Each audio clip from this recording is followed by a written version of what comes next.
Hello friends, welcome to our YouTube channel.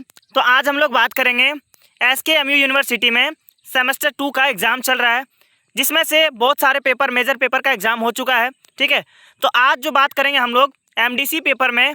ठीक है, एक पेपर है जिसका नाम है न्यूट्रिशन एंड हेल्थ एजुकेशन। ठीक है, इसका वीडियो हम पहले भी अपलोड किए थे। ठीक है, तो उसमें बहुत सारे कुछ थोड़े थोड़े जो हार्ड वर्ड हैं उनका यूज ज़्यादा कर दिया था, तो याद करने में शायद आप लोगों को तकलीफ भी हो रहा होगा।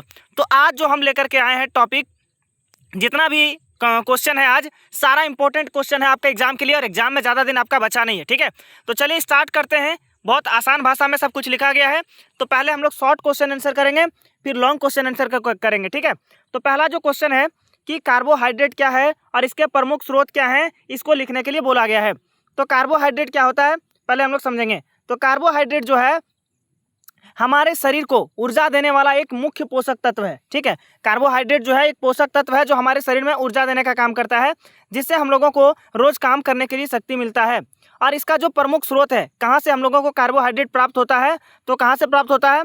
चावल, गेहूँ, ठीक है, रोटी, आलू, मक्का, केला, चीनी इत्यादि से हम लोगों को क्या प्राप्त होता है? कार्बोहाइड्रेट प्राप्त होता है। इसके अलावा प्रोटीन का बात करेंगे तो प्रोटीन हमारे शरीर का जो वृद्धि है, ठीक है, और विकास है, इसके लिए बहुत ज़्यादा ज़रूरी होता है। ठीक है, यह भी एक पोषक तत्व ही है। यह शरीर का जो टूटा हुआ अंग है और ऊतकों का जो मरम्मत है, इसमें बहुत ज़्यादा मदद करता है। ठीक है, और इसका जो प्रमुख स्रोत है कहाँ से प्राप्त होता है, तो दाल, दूध, अंडा, मछली, मांस, सोयाबीन और पनीर इत्यादि से हम लोगों को प्रोटीन प्राप्त होता है। इसी तरह हम लोग बात करेंगे कि आवश्यक अमीनो अम्ल क्यों कहते हैं, इसको समझिए। क्योंकि ये हमारे शरीर में नहीं बनता है। ठीक है, स्वयं नहीं बना सकता इसको, आवश्यक अमीनो अम्ल को। ठीक है, अमीनो अम्ल वे अमीनो अम्ल हैं जिन्हें हमारा शरीर स्वयं नहीं बनाता है। ठीक है, इसको इसीलिए इन्हें भोजन के द्वारा ही हम लोगों को लेना पड़ता है, और ये जो है शरीर का वृद्धि विकास के लिए बहुत ही ज़्यादा जरूरी होता है। ठीक है, आवश्यक अमीनो अम्ल। इसी तरह बात करेंगे हम लोग लिपिड का। लिपिड क्या है, ठीक है, और वसा और तेल में क्या अंतर है, इसके बारे में भी पूछा गया है। तो लिपिड जो है एक प्रकार का पोषक तत्व है जो शरीर को ऊर्जा देता है। तो इसके अलावा वसा जो है सामान्यतः तापमान पर अधिक ठोस होता है। ठीक है, जबकि तेल जो है तरल होता है। ठीक, जो वसा है वो ठोस रूप है लिपिड का ही। ठीक है, और जो तेल है वो इसी का क्या है, तरल रूप है। घी और मक्खन वसा के उदाहरण हैं, जबकि सरसों और सोयाबीन का तेल जो है तेल का उदाहरण है। दोनों का उदाहरण भी इसमें बताया गया है। इसी तरह बात करेंगे हम लोग विटामिन और खनिज शरीर के लिए क्यों जरूरी होता है, इसके बारे में बात करेंगे। ठीक है, तो विटामिन और खनिज, तो विटामिन जो है और खनिज शरीर को स्वस्थ रखने के लिए बहुत ज़्यादा ज़रूरी है। ये शरीर को जो है वृद्धि करने में, हड्डियों की मजबूती और खून बनाने और रोगों से बचने में हम लोगों को क्या करता है, बहुत ही ज़्यादा मदद करता है। इनकी कमी से कई प्रकार के रोग भी हो सकते हैं।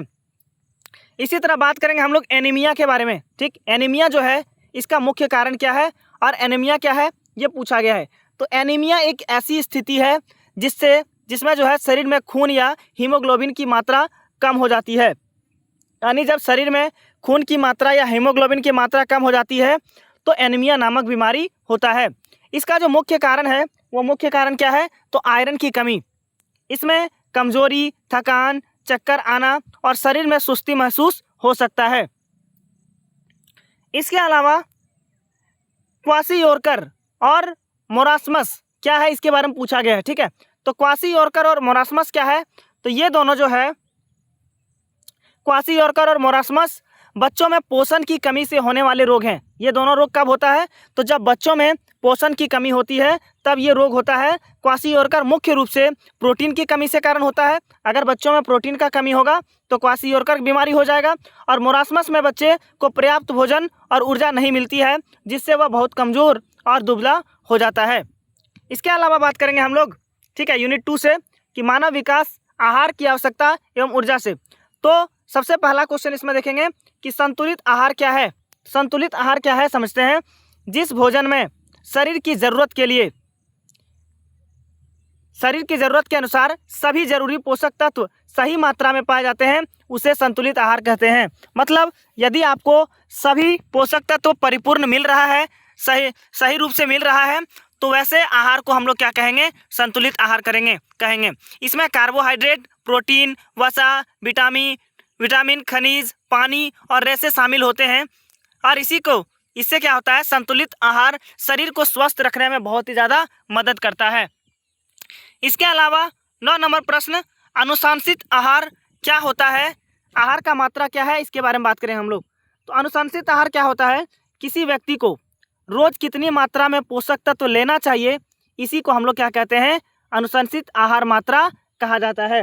मतलब कितना पोषक तत्व प्रत्येक व्यक्ति को रोज लेना चाहिए, यही अनुशंसित आहार मात्रा कहते हैं हम लोग। और ये जो है व्यक्ति की उम्र, शरीर और काम के अनुसार अलग अलग हो सकता है। मान लीजिए कोई व्यक्ति बहुत ज़्यादा काम करता है तो उसके लिए अत्यधिक ऊर्जा वाला भोजन उसको ज़रूरत पड़ेगा, ठीक है। उम्र कम है तो उसके हिसाब से उसको पोषण का ज़रूरत पड़ेगा, ठीक है। तो अलग अलग ये हो सकता है। अगला बात करेंगे हम लोग BMR। BMR क्या है, इसके बारे में बात करेंगे।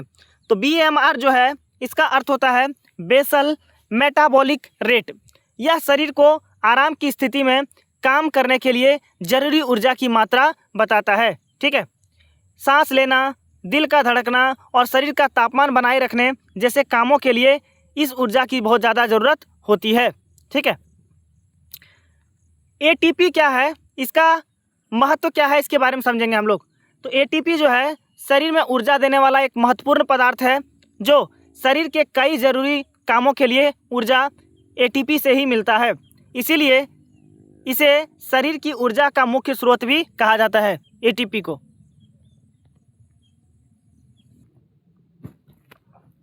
अगला प्रश्न है जिसके बारे में बात करेंगे कि इलेक्ट्रोलाइट संतुलन क्या है। इलेक्ट्रोलाइट संतुलन जो है शरीर में सोडियम, पोटेशियम और दूसरे जरूरी लवणों की मात्रा सही बनी रहे, इसी को हम लोग क्या बोलते हैं? इलेक्ट्रोलाइट संतुलन कहते हैं। अगर सोडियम, पोटेशियम और अगर सभी लवण शरीर में उचित मात्रा में बना रहेगा तो इसी को हम लोग बोलते हैं इलेक्ट्रोलाइट संतुलन। यह शरीर में पानी की सही मात्रा बनाए रखने और शरीर के सामान्य काम में मदद करने का काम करता है, इलेक्ट्रोलाइट संतुलन। उसी तरह अगला बात करेंगे हम लोग कि खाद्य जनित रोग क्या है और इसका उदाहरण दीजिए। तो खाद्य जनित रोग क्या होता है समझिए। जब कभी हम लोग दूषित, खराब या गंदा भोजन खाने से जो होने वाला जो रोग उत्पन्न होता है, उसी रोग को हम लोग क्या कहते हैं? खाद्य जनित रोग कहते हैं, ठीक है।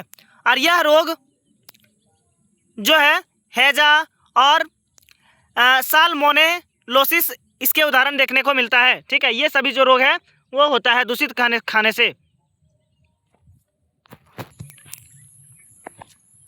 आगे बात करेंगे हम लोग FSSAI क्या है, इसका मुख्य कार्य क्या है, इसके बारे में हम लोग जानेंगे, ठीक है।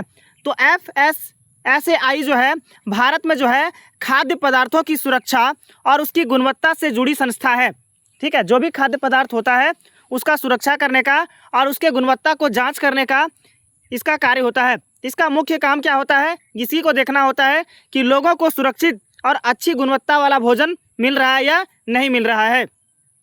अगला देखेंगे हम लोग AG मार्क और FCI क्या है, ठीक है। तो AG मार्क जो है कृषि और खाद्य उत्पादों की गुणवत्ता बताने वाला एक चिन्ह है, ठीक है।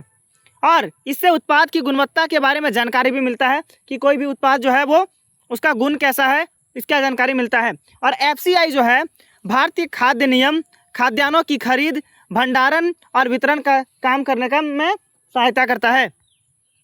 ये थे छोटे छोटे प्रश्न जो शॉर्ट क्वेश्चन आंसर में आपका आएगा, ठीक है। अब हम लोग लॉन्ग क्वेश्चन आंसर करेंगे जो 5 मार्क्स, 10 मार्क्स या 15 मार्क्स के लिए बहुत ज़्यादा इंपॉर्टेंट होगा, ठीक है।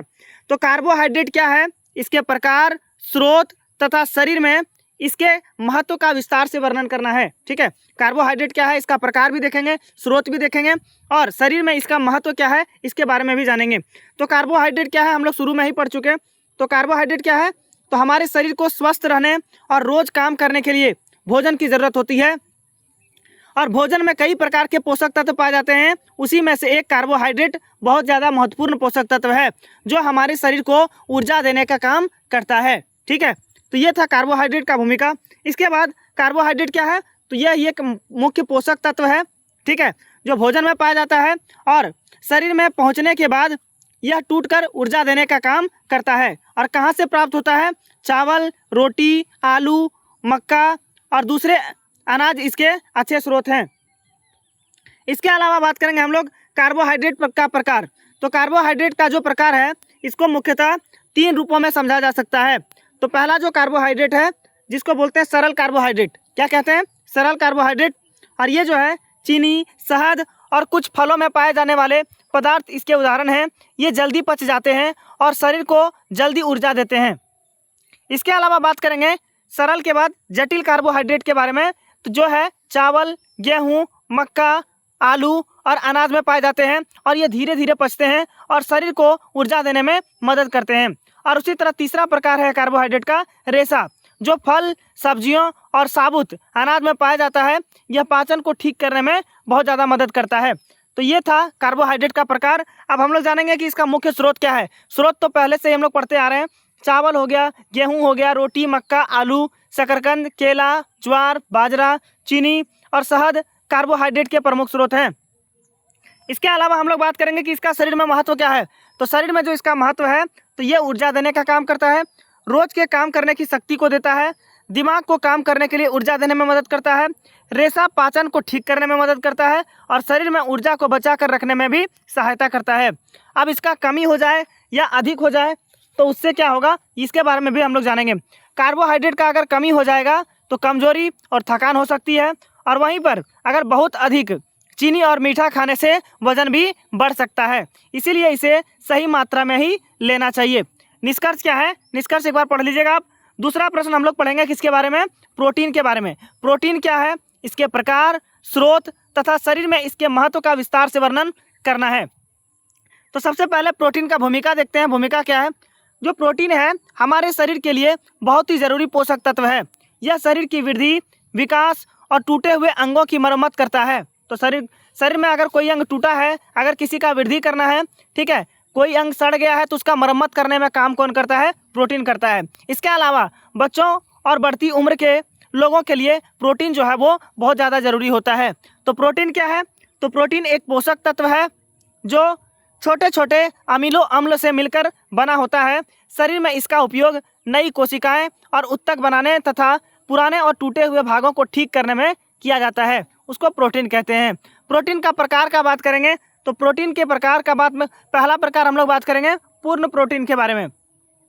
तो पूर्ण प्रोटीन किसको कहेंगे? इसमें शरीर के लिए जरूरी सभी अमीनो अम्ल पर्याप्त मात्रा में होते हैं, जैसे अंडा, दूध, मछली और मांस इसके जो है प्रमुख उदाहरण हैं। इसमें पूर्ण रूप से प्रोटीन पाया जाता है। अपूर्ण प्रोटीन का बात करेंगे तो इसमें कुछ जरूरी अमीनो अम्ल कम होते हैं, जैसे अनाज में भी ये पाए जाते हैं, दालों में इसी प्रकार का प्रोटीन पाया जाता है, अपूर्ण प्रोटीन, ठीक है। और इसका अगर प्रमुख स्रोत का बात करेंगे तो प्रमुख स्रोत क्या है? तो पशुओं का अगर स्रोत का बात करेंगे तो जिसमें से है दूध, दही, पनीर, अंडा, मछली और मांस। और पौधों के स्रोत के बारे में बात करेंगे तो दाल हो गया, चना हो गया, सोयाबीन, राजमा, मटर और मूंगफली। और इसके अलावा शरीर में इसका महत्व का बात करेंगे कि क्या महत्व है इसका? तो महत्व जो है शरीर की वृद्धि में बहुत ज़्यादा मदद करता है, टूटे हुए अंगों और उत्तकों का मरम्मत करता है, मांसपेशियों को मजबूत रखने में मदद करता है, बच्चों के विकास में ये बहुत ज़्यादा सहायक होता है और शरीर के कई जरूरी कामों में भी ये मदद करता है। इसके अलावा बात करेंगे प्रोटीन का कमी। प्रोटीन की कमी से शरीर कमज़ोर हो सकता है, बच्चों की वृद्धि जो है प्रभावित हो सकती है और अधिक कमी होने पर क्वाशियोरकर जैसी बीमारी भी हो सकती है, जिसके बारे में हम लोग पहले पढ़ चुके हैं। निष्कर्ष एक बार देख लीजिएगा आप।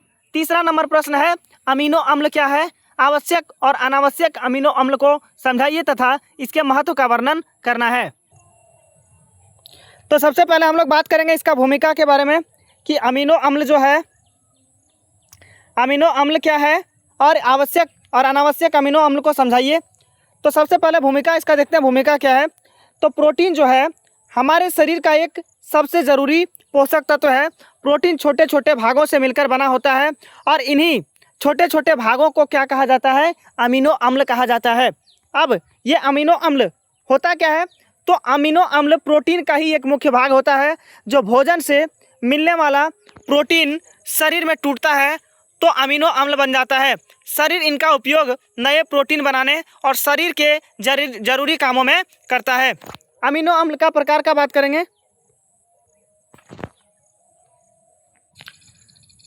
आगे बात करेंगे हम लोग अमीनो अम्ल के प्रकार के बारे में, जिसमें से पहला जो है वो है आवश्यक अमीनो अम्ल। इन्हें हमारा शरीर खुद पर्याप्त मात्रा में नहीं बना पाता है, इसीलिए इन्हें भोजन से लेना बहुत ही ज़्यादा ज़रूरी होता है।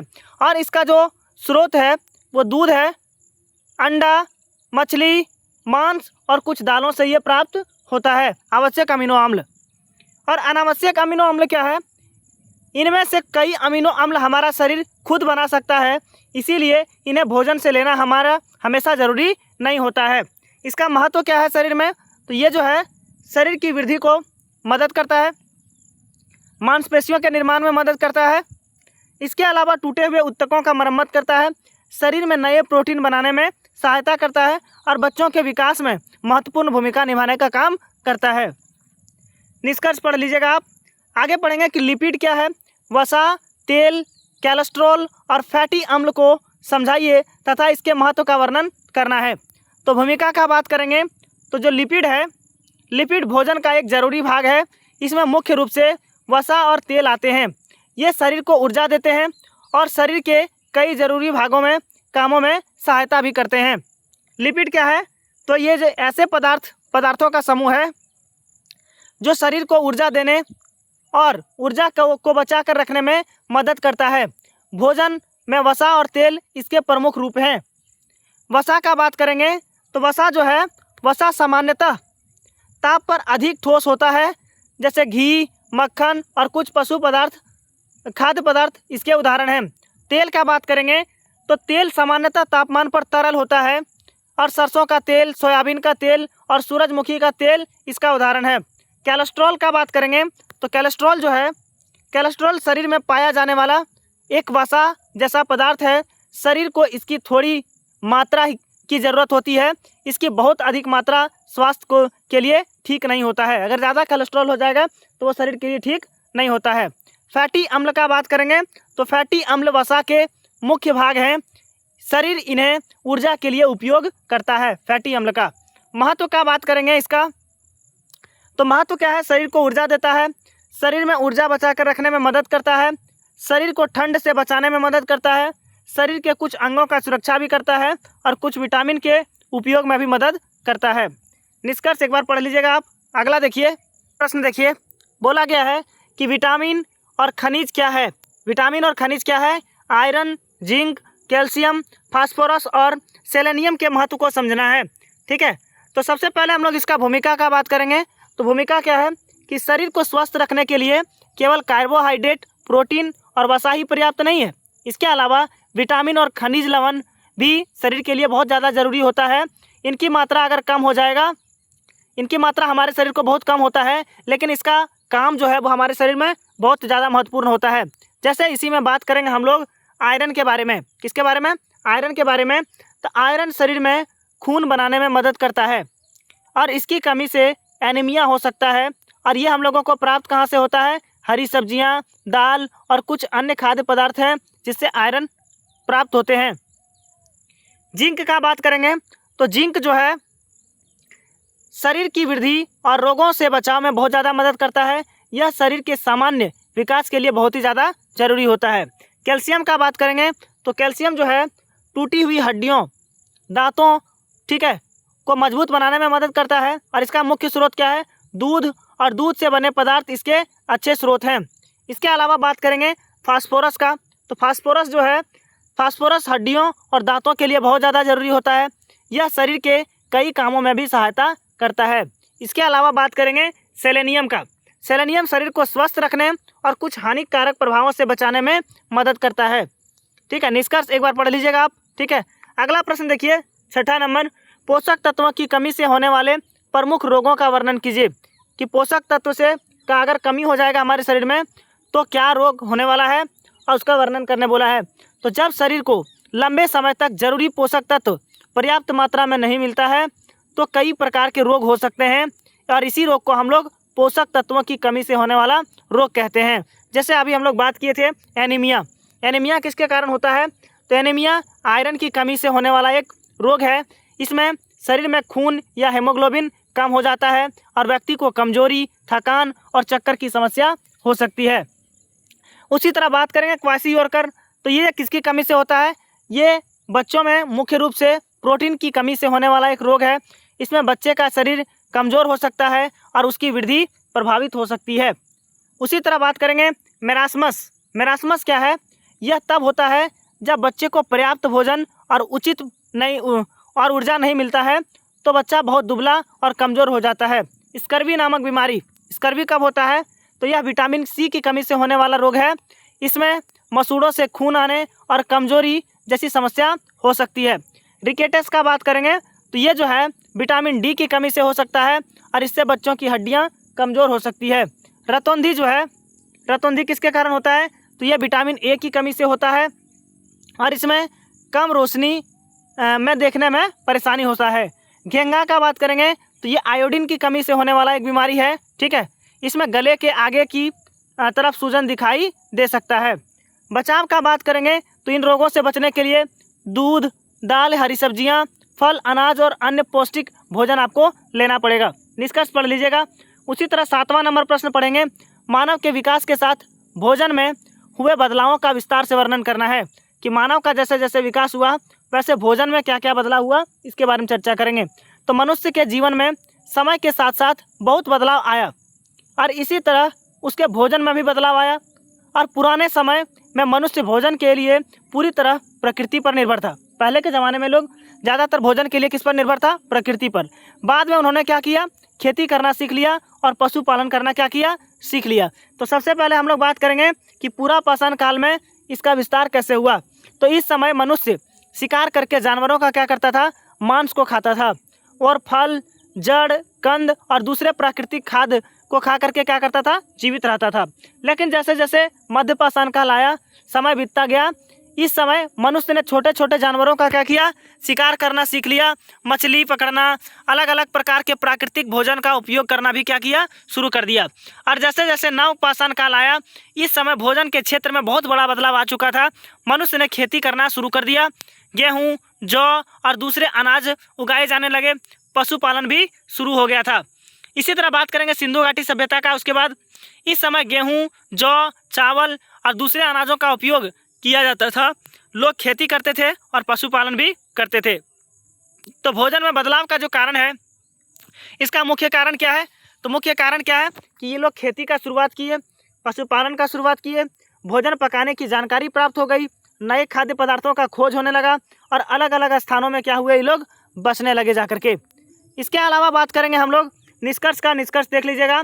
8वां नंबर प्रश्न, भारत के प्रमुख खाद्यान्नों के भौगोलिक वितरण का वर्णन कीजिए कि भारत का जो प्रमुख खाद्यान्न है उसका भौगोलिक वितरण कहाँ कहाँ पर है। तो अगर भूमिका का बात करेंगे कि भारत एक बड़ा देश है, यहाँ अलग अलग क्षेत्रों में मौसम, मिट्टी और वर्षा में अंतर पाया जाता है। इसी कारण देश के अलग अलग भागों में अलग अलग खाद्यान्न उगाए जाते हैं, एक ही जगह सब नहीं उपज सकता है। तो चावल का बात करेंगे तो चावल के लिए अधिक पानी और गर्म मौसम की ज़रूरत होती है, इसीलिए पश्चिम बंगाल, बिहार, उड़ीसा, असम और कई दक्षिणी राज्यों में इसका उत्पादन किया जाता है चावल का। उसी तरह बात करेंगे गेहूं का, तो गेहूं जो है वो ठंडे और कम वर्षा वाले मौसम में अच्छी तरह से उगता है, जैसे पंजाब, हरियाणा, उत्तर प्रदेश, बिहार और मध्य प्रदेश इसके प्रमुख क्षेत्र हैं। उसी तरह मक्का का बात करेंगे तो मक्का भारत के कई राज्यों में उगाया जाता है। कर्नाटक, मध्य प्रदेश, बिहार और राजस्थान में इसका उत्पादन होता है। उसी तरह बाजरा का बात करेंगे तो बाजरा जो है, बाजरा कम पानी में भी उग सकता है। राजस्थान, हरियाणा और गुजरात में इसका उत्पादन अधिक होता है। इसके अलावा ज्वार का बात करेंगे तो ज्वार भी कम वर्षा वाले क्षेत्रों में उगाया जाता है। महाराष्ट्र, कर्नाटक और मध्य प्रदेश इसके प्रमुख क्षेत्र हैं बारे में। ठीक है, तो दाल क्या है? दाल भारत में चना, अरहर, मूंग, उड़द और मसूर जैसी दालें उगाई जाती है। यह देश के कई हिस्सों में पैदा होती है। निष्कर्ष एक बार देख लीजिएगा। 9 नंबर प्रश्न देखेंगे, संतुलित आहार क्या है? इसके प्रमुख तत्वों तथा महत्व का विस्तार से वर्णन कीजिए। तो संतुलित आहार किसको कहेंगे? जब शरीर को अच्छे स्वास्थ्य के लिए सिर्फ केवल पेट भरना ही पर्याप्त नहीं होता है। भोजन ऐसा होना चाहिए जिससे शरीर की ज़रूरत के सभी पोषक तत्व सही मात्रा में मिल सके। ऐसे भोजन को ही हम लोग क्या कहते हैं, संतुलित आहार कहते हैं। जैसे संतुलित आहार क्या है, तो जिस भोजन में शरीर की ज़रूरत के अनुसार कार्बोहाइड्रेट, प्रोटीन, वसा, विटामिन, खनिज, पानी और रेशा उचित मात्रा में हो, उसी को हम लोग संतुलित आहार कहते हैं। इसका मुख्य भाग क्या है, तो मुख्य भाग है कार्बोहाइड्रेट, प्रोटीन, वसा, विटामिन, खनिज, पानी, रेशा, ये सब इसका प्रमुख तत्व है।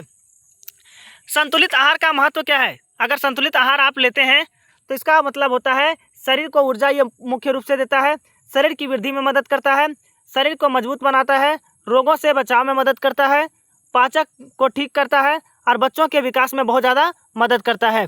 इसके अलावा बात करेंगे निष्कर्ष, देख लीजिएगा आप, अनुशंसित आहार क्या मात्रा क्या है। तो अगर हर व्यक्ति की भोजन की ज़रूरत समान नहीं होती है, ठीक है, सब व्यक्ति का भोजन का ज़रूरत एक समान नहीं होता है। एक बच्चे, वयस्क, गर्भवती महिला और अधिक मेहनत करने वाले व्यक्ति की ज़रूरत अलग अलग हो सकती है। इसीलिए शरीर की ज़रूरत के अनुसार पोषक तत्वों की सही मात्रा तय करती है और उसी को हम लोग बोलते हैं अनुशंसित आहार मात्रा। अनुशंसित आहार मात्रा क्या है, तो किसी व्यक्ति को रोज़ कितनी मात्रा में जरूरी पोषक तत्व लेना चाहिए, उसे अनुशंसित आहार मात्रा कहते हैं।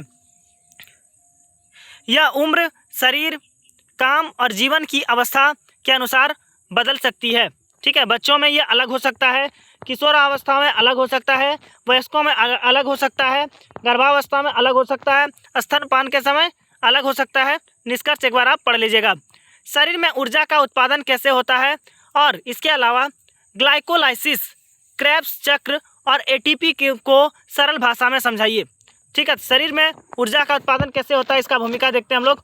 तो हमारे शरीर को हर समय ऊर्जा की ज़रूरत होती है, चलने, पढ़ने, दौड़ने, काम करने, सांस लेने और शरीर के अंदर होने वाले कामों के लिए ऊर्जा आवश्यक है। यह ऊर्जा हमें भोजन से ही मिलता है और भोजन से ऊर्जा जो है कार्बोहाइड्रेट, वसा, प्रोटीन पाए जाते हैं भोजन में। इनमें से कार्बोहाइड्रेट शरीर के लिए ऊर्जा का प्रमुख स्रोत है। भोजन पचने के बाद शरीर इसका उपयोग ऊर्जा बनाने में करता है। उसके बाद ग्लाइकोलाइसिस क्या करता है, तो ग्लाइकोलाइसिस एक प्रक्रिया है जिसमें ग्लूकोज जो है टूट करके छोटे छोटे पदार्थों में बदलता है। इस प्रक्रिया में कुछ ऊर्जा बनती है जिसको हम लोग ग्लाइकोलाइसिस कहते हैं। क्रेब्स चक्र क्या है, तो इसके बाद भोजन से मिले पदार्थों का शरीर में आगे उपयोग होता है और इसी प्रक्रिया से शरीर को ऊर्जा प्रदान करने में मदद करता है, उसी को हम लोग क्रेब्स चक्र कहते हैं। एटीपी क्या है, तो एटीपी ऊर्जा, शरीर में ऊर्जा को जमा करने और ज़रूरत पड़ने पर उसे काम में लाने वाला पदार्थ है। शरीर को काम करने के लिए एटीपी का महत्व है।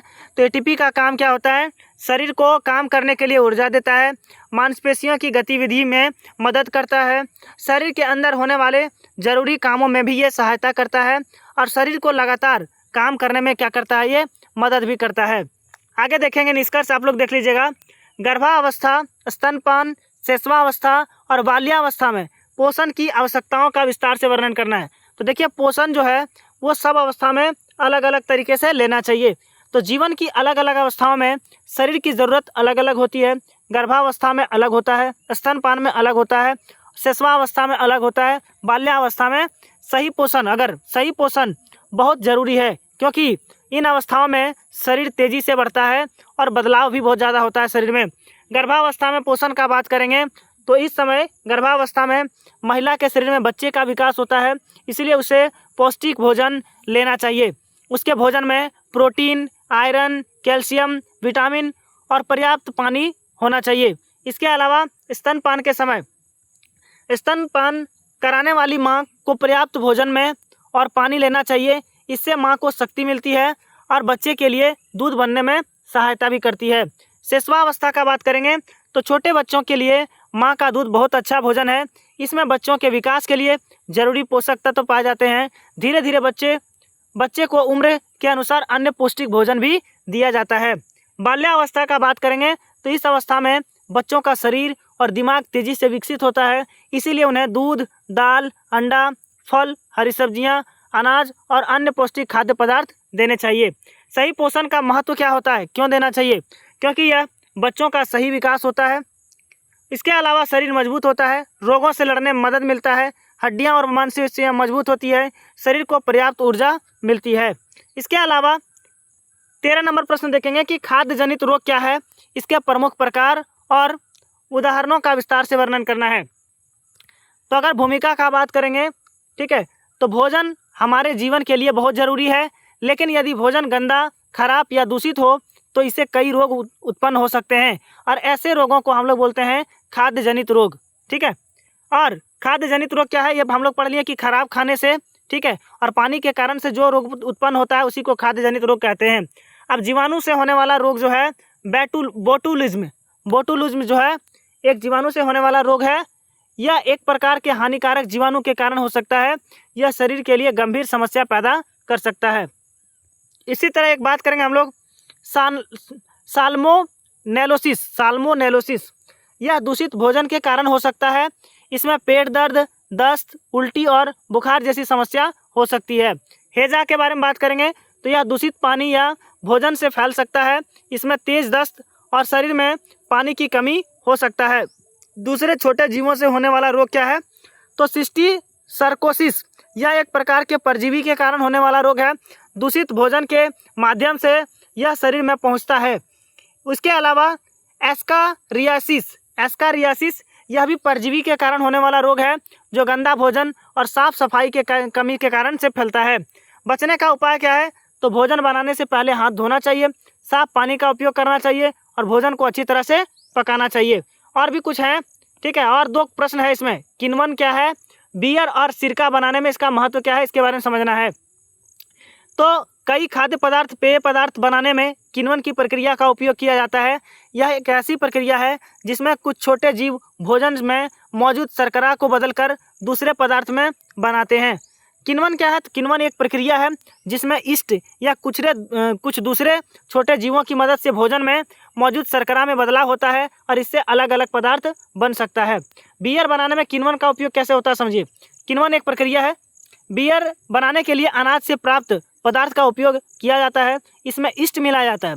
ईस्ट शर्करा पर काम करता है और उसमें से शराब तथा गैस बनती है। उसके बाद बियर को आगे प्रक्रिया के लिए तैयार किया जाता है। ठीक है, तो ये कुछ प्रश्न और है, एक प्रश्न और है, ठीक है, तो आप पढ़ लीजिएगा, बहुत आसान भाषा में लिखा हुआ है ये। ठीक, आज के लिए इतना ही।